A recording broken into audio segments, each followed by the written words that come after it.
આ છે આજની આપણી recipe veg Hyderabadi. Hello friends, આજે આપણે બનાવીએ વેજ હૈદરાબાદી, વેજીટેબલ હૈદરાબાદી.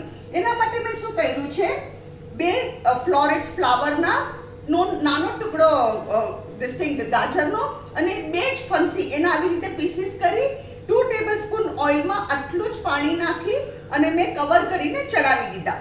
બીજી સામગ્રી શું, આ એક પાલકની જુડીની રેસીપી છે. એક પાલકની જુડીમાં મેં 3 ગ્રીન ચીલીઝ અને 1 ઇંચ ટુકડો આદુ એ નાખીને પીસી કાઢી છે. પાલકને શું કરવાનું, ગરમ પાણીમાં 15 મિનિટ સુધી ખદખદાવવાની, ખુલ્લે જ ખદખદાવવાની, ઢાંકવાની જરૂર નથી. અને પછી નિતારી અને આવી રીતે કરવાના. અને પાલકને કોઈ સ્પીસીસ નહીં કરવાના, આખા પાંદડા રાખવાના, તો ઘટ થશે પાલક, નહીં તો એકદમ પાણી જેવી થશે. આ એક પાલકની જુડીનું માપ છે. અહીંયા મેં આ શાકભાજી ચડાવી દીધા છે. હવે આપણે એમાં મસાલો કરીએ. આ બહુ સરસ લાગે, રેસ્ટોરન્ટ સ્ટાઇલ વેજ હૈદરાબાદી છે, રેસ્ટોરન્ટ સ્ટાઇલ. લીલા મરચા મેં નાખ્યા છે, લાલ મરચું તમે જેટલું તીખું ખાતા હોય એ, હળદર, લાલ મરચું ને હળદર નાખ્યું. હવે એકવાર આપણે એને ઉપર નીચે કરી દે, હલાવી લઈએ બરાબર. મેં શાકભાજીના માપનું મીઠું નાખેલું છે. હવે આમાં હું પાલક નાખું છું, પાલક puree. This is palak puree. અને પાલકના ભાગનું મીઠું આપણે નાખવાનું બાકી છે.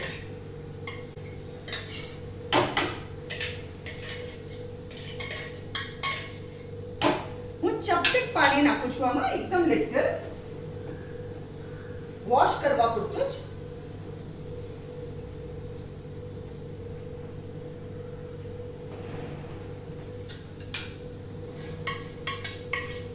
આપણે બધું ક્લીન કરી કાઢીએ એટલે વેસ્ટ ન જાય.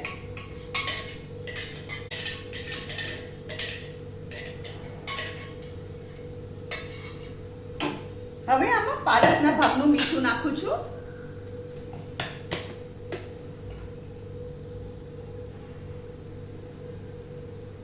અમે હાફ ટીસ્પૂન નાખી એકવાર આપણે સ્ટર કરી લઈએ.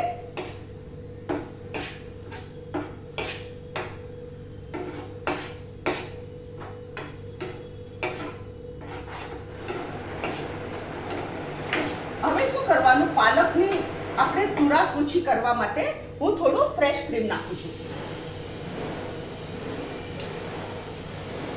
હું ઓલવેઝ પાલકમાં ફ્રેશ ક્રીમ નાખવાનું કારણ શું છે, આપણે પાલક જરાક પૂરી લાગે નહીં તો.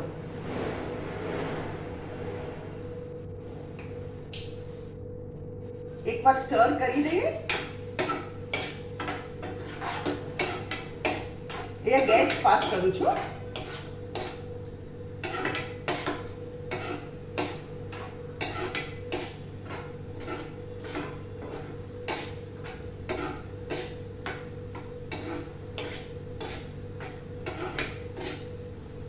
ગેસ બંધ કરું છું અહીંયા.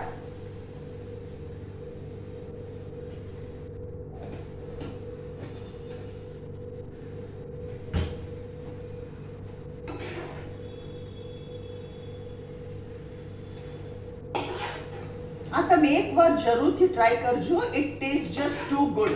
એટલું ટેસ્ટી બને છે ના ઘરમાં, અને રેસ્ટોરન્ટમાં તમે ભૂલી જશો. It taste so good. Friends, આ છે આજની આપણી રેસીપી વેજ હૈદરાબાદી. અને આ એક પાલકની જુડીનું માપ છે, એટલે તમે વધારે પાલક લ્યો તો તમારે વધારે શાકભાજી લેવાના, એ પ્રમાણે તમારે મસાલો બી કરવાનો. અગર તમને મારી આ વિડીયો પસંદ આવે તો કમેન્ટમાં જરૂરથી લખો. મારી વિડીયોને લાઈક કરો, શેર કરો, મારી ચેનલને જરૂરથી સબસ્ક્રાઇબ કરો.